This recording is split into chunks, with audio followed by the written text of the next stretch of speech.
You know the drill by now is that it's time for a big slurp before we begin.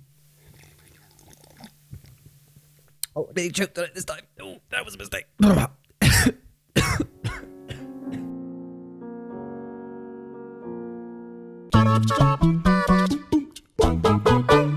Hello all of you little demons, Jules here for WhatCulture.com, back again with another episode of the awesomely named and awfully hosted Choose Your Own Adventure, where I, Jules Gill, the crown jewels of WhatCulture.com, take a list chosen by you. Yes, you, the person who is still not subscribed to Live and Let's Dice, my personal gaming channel. Do it now! Talk about an aggressive plug right there. Also, don't do it now. I need the viewers right here. This was a huge mistake. Yes, you get to dictate what I dole out to you every single week. And today we have Mark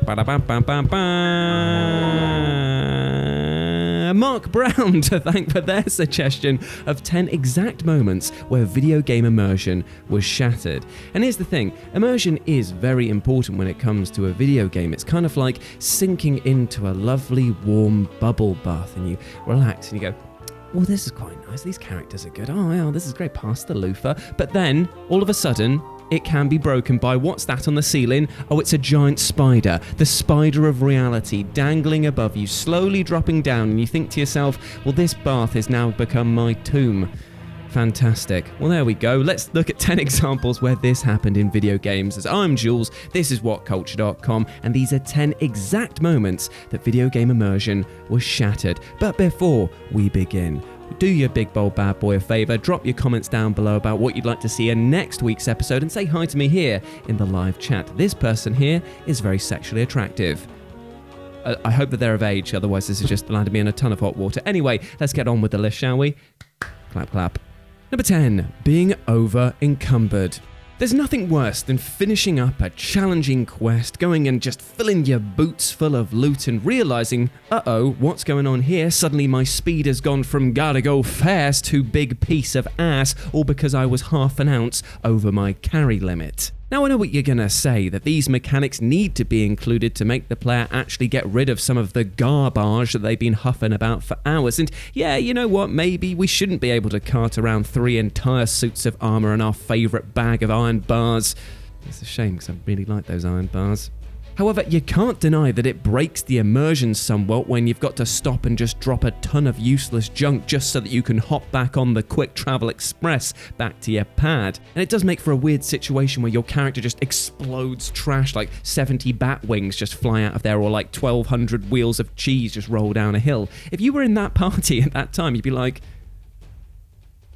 I have so many questions. Long story short though, over-encumbrance, boo, the crowd hates that, boo. Number 9, saving reminders. Being reminded to save your game is kind of a blessing and a curse, because on the one hand, yes, it is fantastic. Thank you for telling me to actually save the game, because I don't want to slog back through 30 minutes of action just to get back here again to potentially die again. Cheers.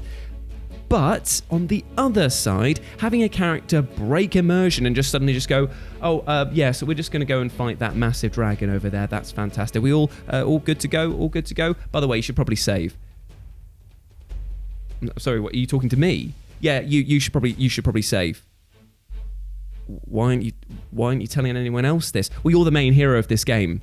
I hope that was painfully aware for you right now.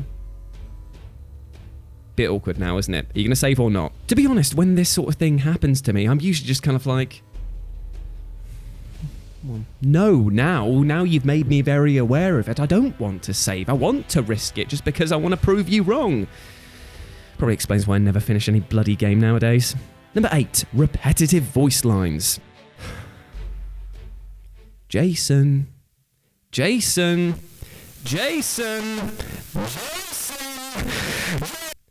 Need I say more?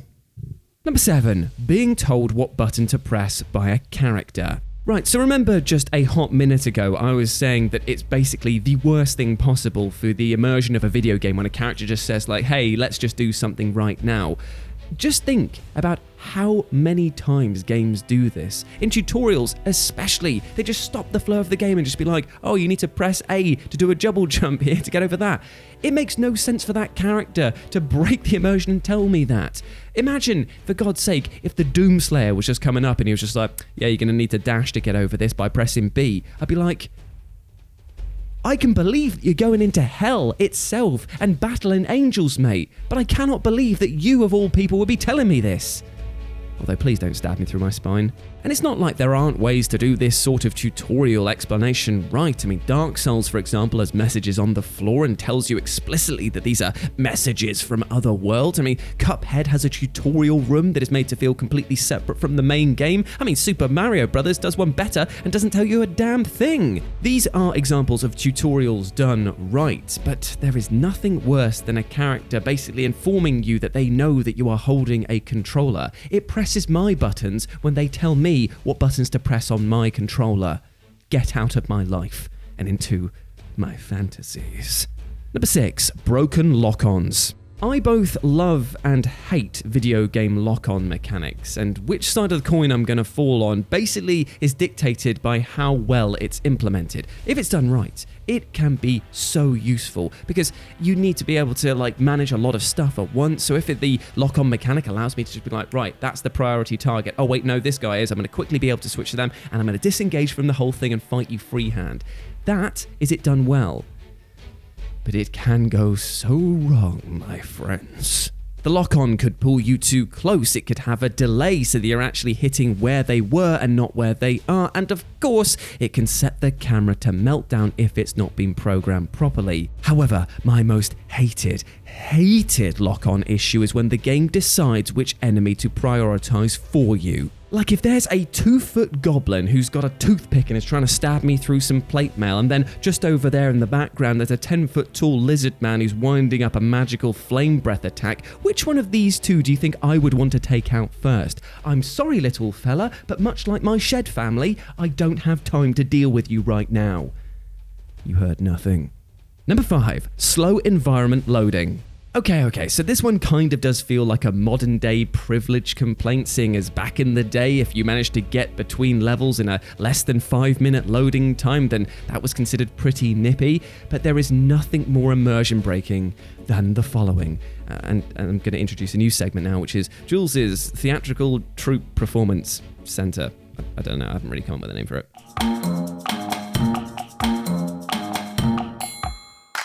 Hey, adventurer, let's go kill that dragon over there. All right, yeah, cool, sounds great. Whereabouts is it? It's just through this cave. Let's go. Okay, I'll just follow you then. What's going on? Just loading in the arena, my dude. Oh. This is a bit awkward, isn't it? How long have you been a guard for? First day on the job. Yeah, I could tell. So yeah, we're spoiled by how brilliant some environments look nowadays, but that experience is marred each and every time that we're kicked out of a high fantasy setting to a bleak and often boring loading screen. Hell, it's even worse if we actually arrive and the textures haven't even kicked in yet. I hate it here. Number 4, invisible walls. Now, let's be clear. I totally understand why invisible walls exist. After all, you cannot have your player just careening through your entire game world and into the horrible void that exists beyond all of the code that you've lovingly crafted. That is a hellscape that I do not wish on anyone. However, there are some titles that don't even bother to hide them. You could literally just be walking down the road and be like, bang, sorry pal, there's nothing to see here, go home. And that feeling of being able to see something but not interact with it is genuinely gutting. Now, games like GTA 5 do this well by making sharks attack you or planes explode, meaning that at least their safeguarding is quite funny. But in the likes of Burnout Paradise, suddenly smashing into an invisible wall feels like it goes against everything this game is about. And you know what? Sometimes it's even so bad that you could be in an area that isn't even the edge of the map and there'll still be an invisible wall there. And it just screams that the game is just being like, sorry, you're not actually allowed to come in here right now. We're actually preparing something for later on in the game. It's just like, no, what have you got in there? What secrets have you got in there? I'm going to kick your shins until you tell me. Show me what you got. Number 3, unpredictable button prompts. I think we all know of two very famous games that took the concept of simplifying down what their character was going to say into a few button prompts, and it went disastrously, just about as disastrous as that sentence, disastrously wrong. Fallout 4 and LA Noire. Oh my gosh. What they did there was they took all of these amazing character development moments and they put them down to 1 or 2 words. So you had no idea what you were actually going to say once you pressed them. And even if you were playing as a Paragon character, righteously good, you could end up being an absolute dick just by interpreting the tone of these 2 or 3 words wrong. So you know where I'm headed with this. Of course it's time for the weekly segment. Of course it's time for a little bit of a sing-song. So Osley, are you ready? You're joking. Not another one? James Dow's my man, are you ready to tune up the rap? Because we're going hip-hop, baby. Didn't want to say that. Didn't want to say that. Didn't want to say that. Didn't want to say that. Hello, sir. Excuse my fist. Just wanted to ask where your dog is. Didn't want to say that. Didn't want to say that. Didn't want to say that. Didn't want to say that. Hello, ma'am. Can I borrow this pan? This is awkward. I just stabbed your nan. Number 2, bad AI. So no matter how good your narrative is or how well rendered your world looks, if you have bad video game AI, then my God, are you going to be in for a bad time. I mean, there's nothing worse than, say, a character just going, now come here, adventurer, and let me tell you of this amazing quest. You will need to go into the gates of hell itself to rescue the ones that you love. But before you go, you are not ready. You must come with me to the mythical armory, and we will equip you with the finest armor and sword that we have. And you'll just be like, oh, that sounds sick. Sign me right up. Where do I put the dotted line? And then you follow him, and he gets stuck on a door frame. Well, that's the immersion gone then, isn't it? Even worse is when the enemy AI is bad, because nothing makes you feel less empowered than beating on an enemy and for them to do nothing in response. At its heart, AI is actually really hard to get right, because we as players will obviously exploit every situation we can, but if you can't even walk from A to B without getting stuck on the scenery, then I'm afraid that this is the end of the fun, my friend. And number 1, microtransactions. Look, we all knew that it was going to end on this one, really. I cannot think of a more world-shattering moment than the game just stopping and dropping everything and just being like, ding, ding, ding, ding, ding, ding, ding, ding, ding, ding, ding, ding, ding, ding, ding, ding, ding, ding. It's just kind of like, I can feel my wallet coming out of my trousers. How is this meant to help with the immersion? In fact, it ruins it to such a degree beyond the sheer moment of it introducing itself, because now you know it's going to happen again. You know that you're probably going to come up to another point where they're just going to be like ding, ding, ding, ding, ding, ding, ding. Or even worse, you might have areas blocked off unless you stump up the cache. That is going to set in this sense of dread that you just feel reality creeping and creeping, and then, oh, what's that? Oh, it's the reality spider on top of my head sinking its fangs into my brain. Cheers. I was meant to be relaxing this weekend.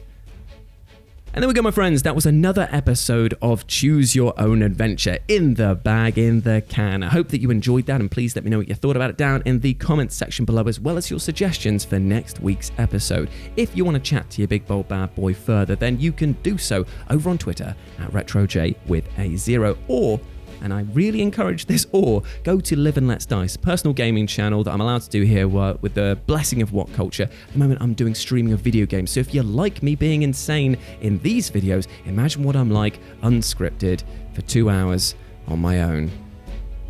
It's something. But anyway, go check it out if you've got the time. But before I go, I just want to say one thing. I'm going to shatter the immersion of this entertainment list and address you, the person watching this at home. I hope that you are doing well right now. As I've said over the past couple of weeks, the tensions and stresses of the real world, they are something, aren't they?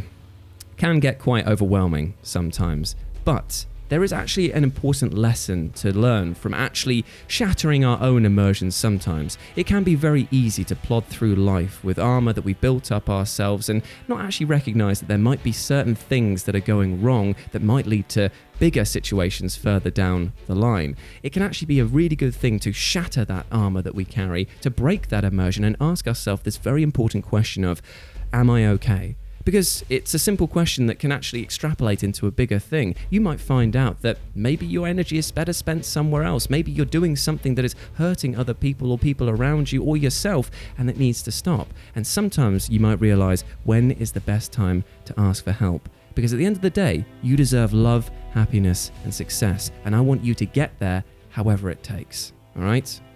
Big love to you, you massive ledge. Oh, got something stuck in my throat there.